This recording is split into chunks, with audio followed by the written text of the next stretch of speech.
Bien, buenas tardes. Vamos a dar comienzo a la segunda sesión de la reunión científica.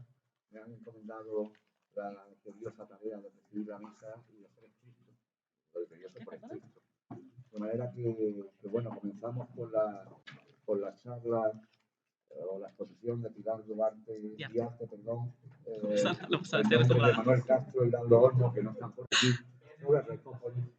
Y yo le rogaría que se acudiera al tiempo de media hora, en cualquier caso a la media hora desde mi punto se sale una pequeña señal y a los 45 minutos te cortaré el Perfecto, fenomenal. No.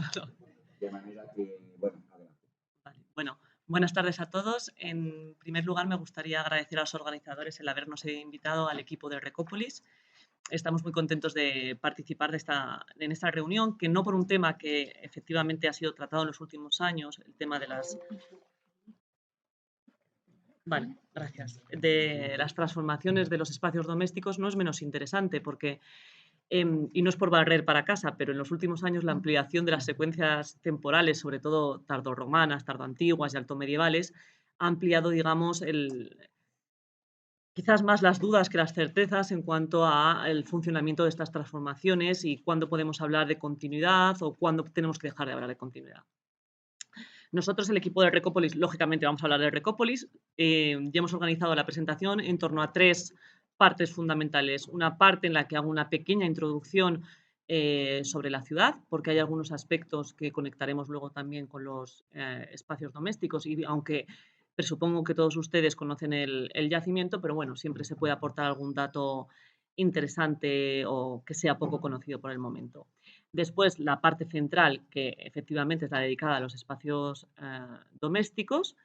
Y, por último, unas pequeñas conclusiones. Si hablamos de la fundación de Recópolis, hay que tener en cuenta que el caso de Recópolis es un caso excepcional en la península ibérica porque es la única ciudad visigoda que conocemos materialmente, es decir, de fundación ex novo, quiero decir.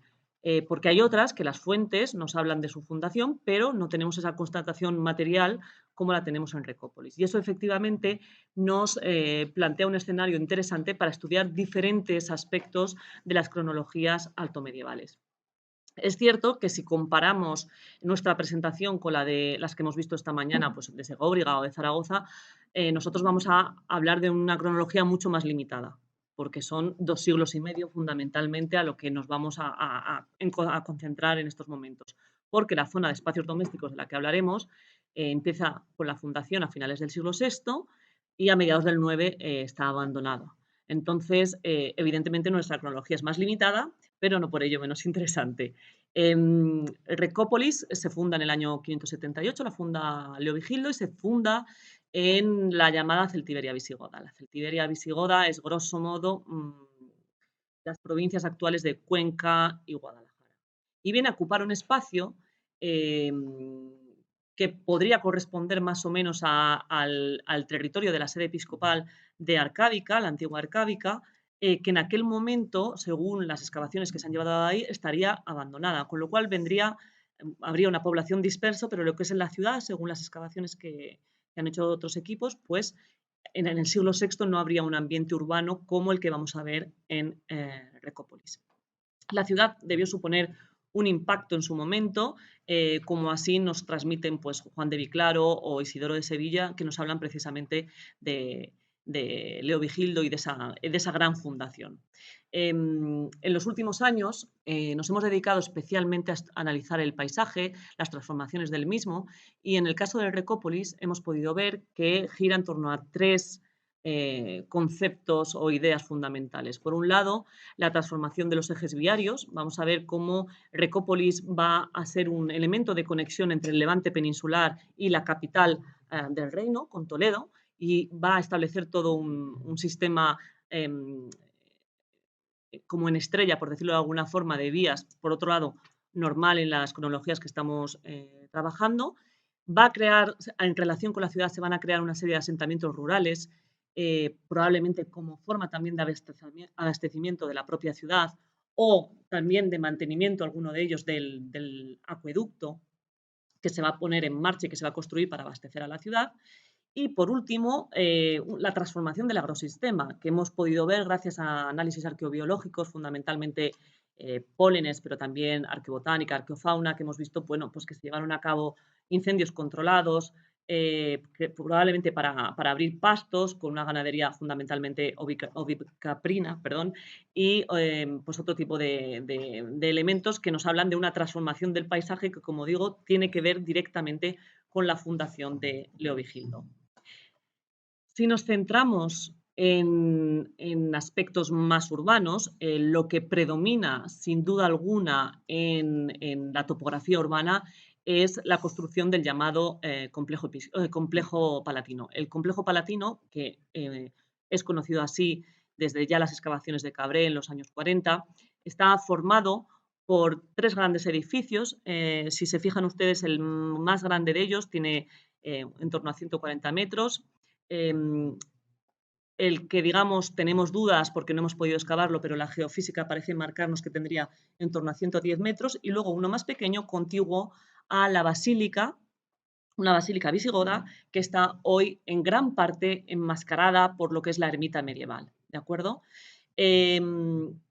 Evidentemente, hasta que no excavemos un poco más, no podemos saber si efectivamente, porque como bien saben, la geofísica tiene a veces sus límites.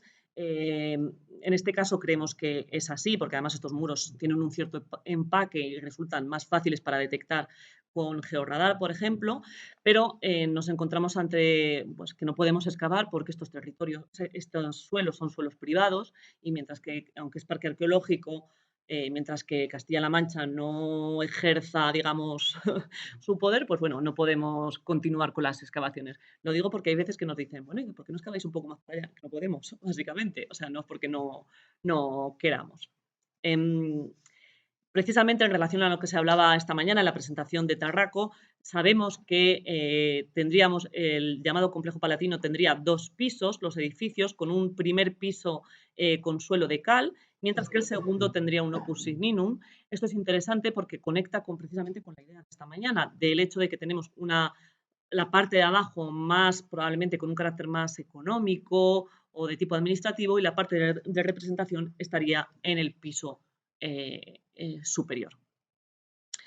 En los últimos años también, además esto es más reciente, hemos, digamos, prestado especial interés al tema de la muralla, una muralla que desde luego debió de suponer un importante esfuerzo económico al reino, sin duda alguna, porque estamos hablando de una muralla que rodea más de 30 hectáreas, con unos 2 metros de anchura y, por lo menos en la zona de las torres, más de 5 metros de altura.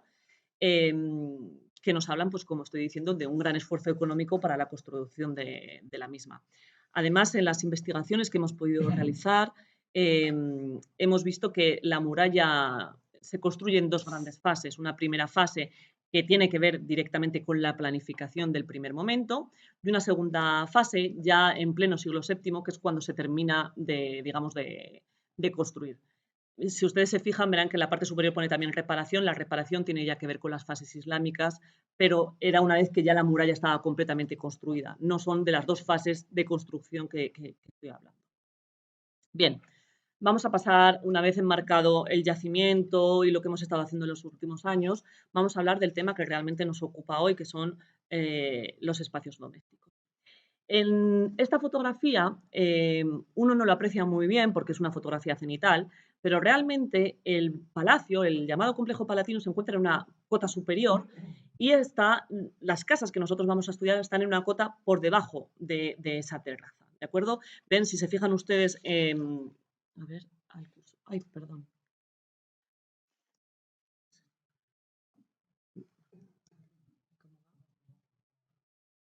¿Este?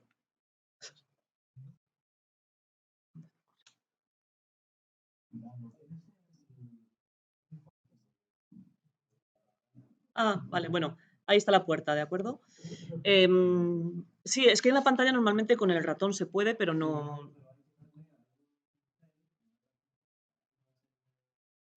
Bueno, no pasa nada, me apaño.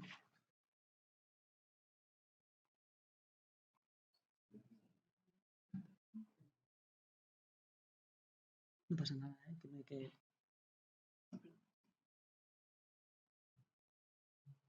Ah, vale. Vale.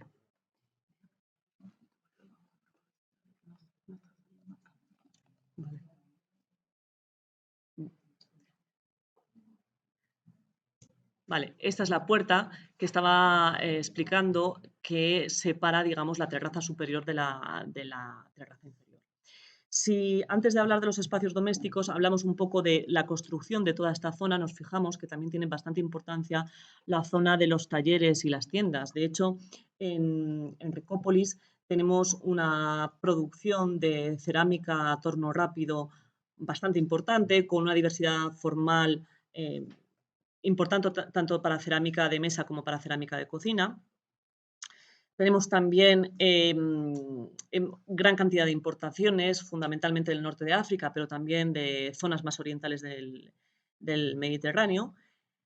Y hemos podido documentar 2 talleres de vidrio que están con seguridad en activo durante todo el periodo visigodo. Hay uno, el más chiquitín, que quizá pueda llegar hasta periodo islámico, pero no estamos seguros. Lo que estamos seguros es de su funcionamiento durante el periodo visigodo. También un pequeño taller orfebre, como digo, no de gran tamaño, pero bueno, se han recuperado moldes bivalvos, se han encoltado los platos de las balanzas, en fin, tenemos una serie de cosas interesantes que nos hablan de Recópolis como centro productivo de una cierta trascendencia. Si nos centramos, como digo, en las casas, hoy voy a hablar de lo que está en Beis, aquí, en esta zona de aquí, que es lo que tenemos excavado. Pero con la geofísica que hemos hecho en los últimos años, parece que tendríamos, sin duda alguna, otras muchas zonas que, por las circunstancias que acabo de mencionar, bueno, pues no podemos conocer más allá de la prospección geofísica. Estas son las 3 grandes zonas de espacios domésticos, como ustedes ven, fijados, a la zona comercial y de talleres, y a las 2 grandes vías, una que es la que lleva al edificio y la este-oeste que llevaría a otra zona de viviendas. Nos vamos a centrar exactamente en esta zona de aquí, porque es donde tenemos la secuencia más clara y donde podemos aportar más al tema de discusión de hoy, que es ver efectivamente las transformaciones de los espacios domésticos, en nuestro caso, como digo, desde finales del VI hasta mediados del siglo IX. Tenemos definidas 4 fases fundamentales. La primera fase sería la de fundación de la ciudad, que serán las últimas décadas del siglo VI, quizás primeros años del siglo VII. Ahí tenemos una primera transformación en la que vamos a pasar a la segunda fase, que es la de pleno siglo VII, ¿de acuerdo? Es decir, seguimos en periodo visigodo, pero vemos una transformación importante de la que hablaremos a continuación en este tejido doméstico. Una segunda transformación, que es la que nos lleva ya directamente a la fase islámica, y por último la que tiene que ver con el abandono de frecuentación del espacio ya a mediados del siglo IX. Antes de hablar de las fases detenidamente, para que sea más fácil seguir el hilo conductor, hemos considerado que era interesante hablar de las transformaciones que luego veremos más detalladamente. La primera transformación es la que del primer proyecto original vamos a pasar a un proyecto en el que aparentemente no hay una transformación de los espacios muy importante, pero sí de la funcionalidad, porque van a aparecer 2 hornos. Es decir, va a aparecer 2 hornos dentro de un espacio que originalmente era doméstico y ahora va a adquirir un carácter productivo, ¿de acuerdo? Esta novedad se da en pleno periodo visigodo, es decir, no es que haya pasado nada ni nada en absoluto, simplemente aparecen estos 2 hornos y aparece un carácter productivo que en la primera fase no teníamos documentado. Para ser honesta, tenemos dudas de que pudiera existir, pero claro, como la primera fase está tan arrasada por la segunda fase y la tercera fase, lo que les puedo decir es que a nivel material, hoy por hoy, lo que vemos con claridad es que hay una primera proyectación doméstica y luego en un segundo momento aparecerá esta funcionalidad productiva. La segunda transformación es la de periodo islámico, que como ustedes ven aquí sí que ya se ve una gran transformación porque vemos una compartimentación de los espacios bastante importante y la multiplicación de los hogares, una diferencia notable entre la fase segunda y la fase tercera. Y la última transformación, la llamada tercera transformación, que es la que, como les digo, está directamente en conexión con la última frecuentación de este espacio ya sin carácter doméstico. O, vamos a decir, quizá haya alguna pequeña cabaña, porque hay alguna zona donde parece que quizá pueda ser un hogar, pero no hemos encontrado fondos de cabañas o estructuras que se podrían estar con materiales perecederos, como hemos encontrado en otras zonas del yacimiento. Aquí no. Pero bueno, quizás hubiese algún tipo de cabaña. Bien, la fase primera, en la del complejo 1 y 2, se caracteriza por la construcción de dos complejos con dos puertas abiertas a la vía principal. Dos puertas, una tiene como 2,30 m, la del complejo 1 tiene 2,70 m, con dimensiones, bueno, más o menos similares, con 30 metros de longitud, mientras que una tiene 15, el otro 20. Pero lo que es muy interesante es que se construye con muros de unos 65 centímetros, hechos con arenisca, con mampuestos y sillarejo de arenisca, trabado con arcillas bastante depuradas, incluso con un poco de cal. Aparecen en algunas de ellas un poco de cal. En esta gran proyectación doméstica es importante remarcar que va a haber un proceso de extracción de áridos en toda la zona para crear la terraza artificial donde se van a colocar. Es un proceso asimilable a lo que conocemos en la Vega Baja de Toledo, en las excavaciones y publicaciones que han llevado a cabo la profesora Virginia García Antero y la profesora Yolanda Peña Cervantes. En un proceso similar vemos cómo se extraen áridos para crear dos grandes terrazas, incluido en esto también el complejo palatino, que también está ocupando una terraza que en parte también tiene una zona artificial, precisamente en relación con la creación también de la de abajo. Es interesante ver que los muros perimetrales de esta estructura doméstica, los muros perimetrales aquí se ven un poquito mejor, tienen una pequeña zanja de cimentación. Esto es interesante porque luego vemos que en la fase miral ya no aparece, pero en esta fase sí que tenemos una pequeña zanja de cimentación. No es que sea una maravilla, pero bueno, existe, como digo, para los muros perimetrales.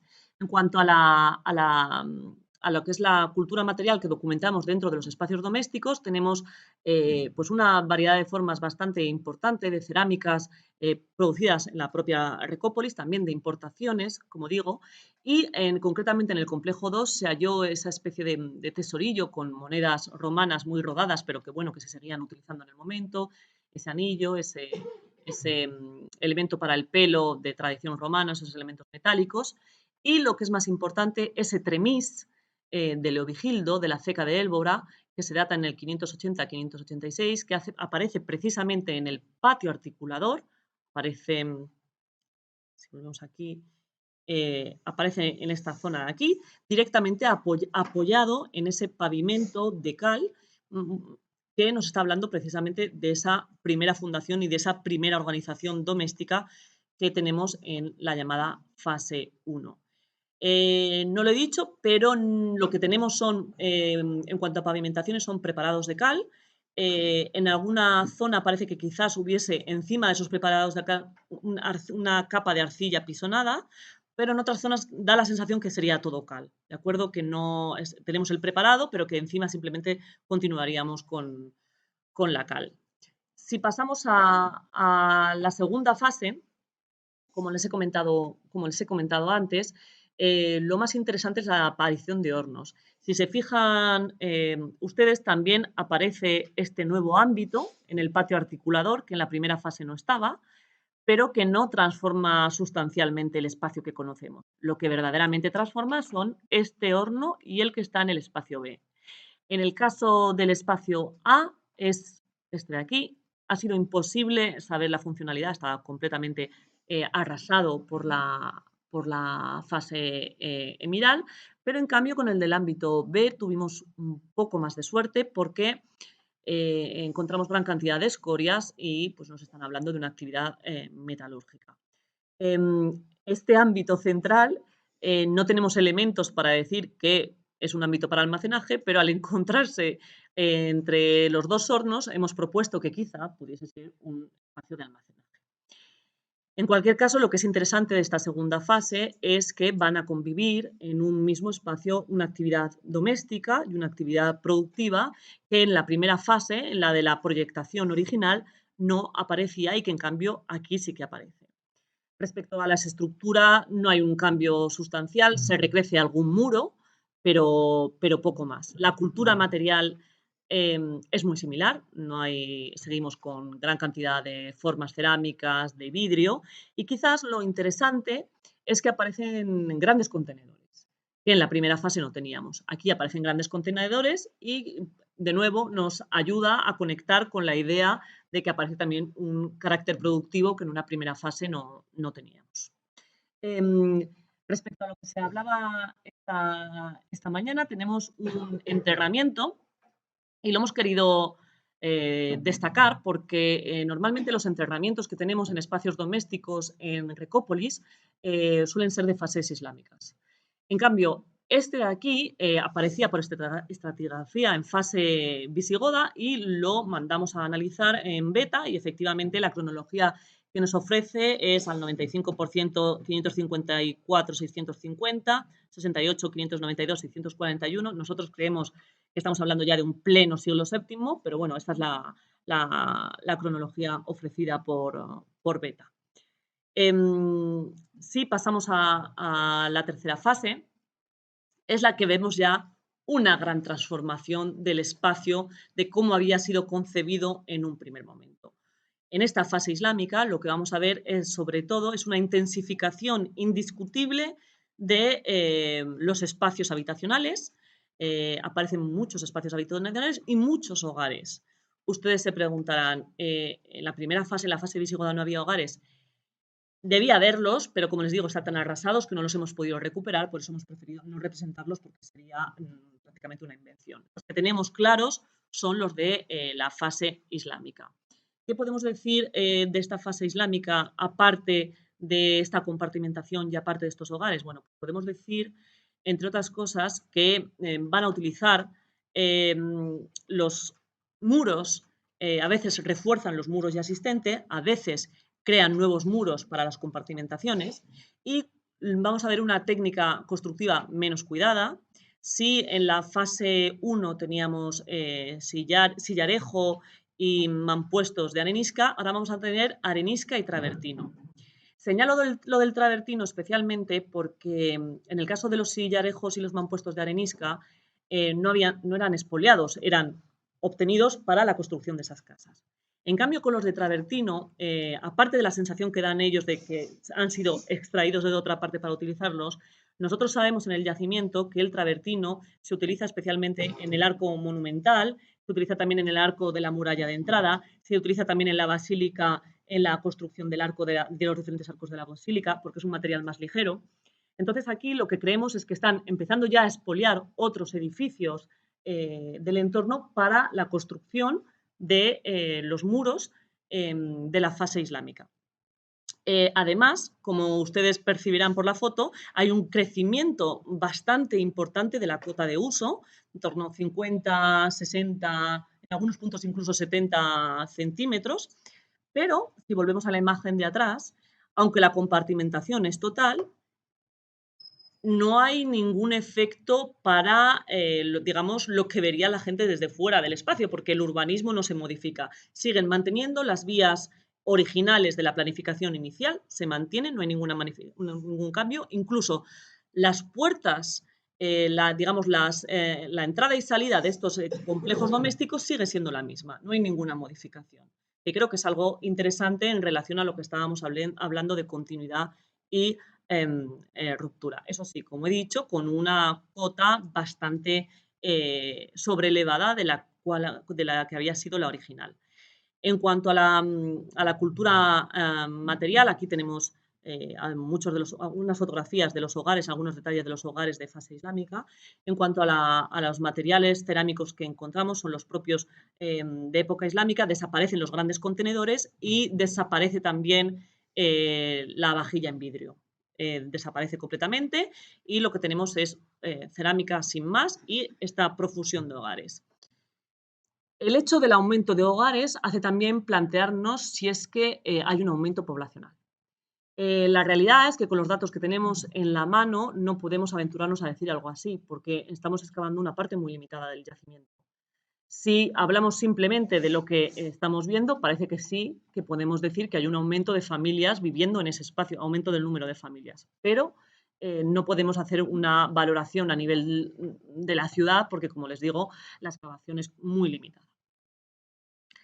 Y por último, la fase cuarta, que he preferido poner una imagen un poco más amplia para explicarles un poco lo que decía al principio. Van a aparecer a finales del siglo VIII, probablemente empieza el abandono de las estructuras domésticas que estarían en esta zona de aquí, y ya en el siglo IX lo que nos encontramos es unas capas de arcilla, de tierra y unos silos que se están frecuentando. Le he dicho que en alguna zona parece que hay algún hogar, pero no tenemos fondos de cabaña o estructuras con materiales perecederos como los que tenemos, por ejemplo, adosados, si ustedes se fijan aquí, pegados al edificio del complejo palatino, al edificio sur. Ven que aquí aparecen toda una serie de estructuras, que en cambio aquí aparentemente no las tenemos.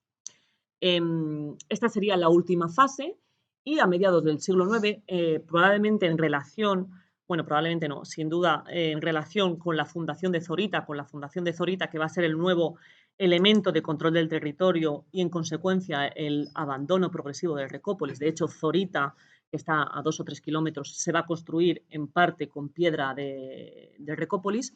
Esta zona a mediados del siglo IX se va a dejar de frecuentar y de hecho no tenemos ya frecuentación hasta que en el siglo XII Alfonso VII vuelve a repoblar con campesinos mozárabes provenientes de Calatayud el antiguo solar de Recópolis. Bien, para terminar, simplemente bueno, pues señalar o hacer un resumen de lo que hemos visto a lo largo de la presentación, ¿no? En primer lugar, que tanto en época visigoda como en época emiral tenemos patios articuladores con estancias con hogares, ¿de acuerdo? Que es una simplicidad de esquema constructivo bastante importante, pero bueno, que tiene el valor añadido de que se construyen ex novo y por tanto no se están adaptando a nada, sino que cuando tienen la posibilidad de decidir y hacerlo como quieren, por decirlo de alguna forma, vemos que tampoco es que haya un modelo especialmente complejo, sino que hay un patio articulador en torno al cual aparecen una serie de habitaciones. Los materiales constructivos que hemos visto, bueno, son progresivamente de escasa calidad, empiezan un poco mejor, pero progresivamente vamos viendo que pasamos de material nuevo para la construcción a utilizar también espolio, pasamos de estar trabado con arcillas depuradas y con un poco de cal a fase islámica, donde está trabado directamente con tierra y poco más. Pero en cualquier caso, como siempre en la vida todo es susceptible de empeorar y en estas cronologías especialmente, si comparamos con contextos rurales, la construcción doméstica tiene una cierta importancia si comparamos al menos con lo que conocemos de contextos rurales, pues de otras zonas de Guadalajara o sobre todo de la Comunidad de Madrid, que digamos que conocemos un poco mejor. Además, se habrán ustedes fijado que no tenemos ningún tipo de elemento suntuoso, no hay ningún tipo de mosaico, no hay ningún tipo, de hecho no creo que nos inviten a Córdoba el año que viene porque programas decorativos, pues es que estaba buscando la forma, pero no hay forma de que podamos ir. Entonces, bueno, pues eso, no tenemos ningún tipo de programa decorativo. En cuanto al uso de las habitaciones, bueno, pues hablamos de carácter multifuncional porque a diferencia de las estructuras domésticas romanas, donde tenemos el atrio, el tablinum, aquí no, o sea, de hecho vemos que cuando aparece un horno realmente la estructura en sí constructiva no cambia, simplemente ponen ahí un horno y ahí se acaban los problemas, con lo cual nos quedamos ahí, en esa línea del carácter multifuncional. Diferentes actividades se podrían hacer en un mismo espacio. En la fase emiral, como hemos visto, una reducción del tamaño de los espacios y la multiplicación de los hogares, que es la transformación más fuerte que vemos entre el periodo visigodo y el periodo islámico. Y por último, esa amortización definitiva que tiene lugar en el siglo IX, que es el principio del fin, porque a mediados del siglo este espacio parece que ya directamente ni siquiera se frecuenta. Y nada más, espero haberme estado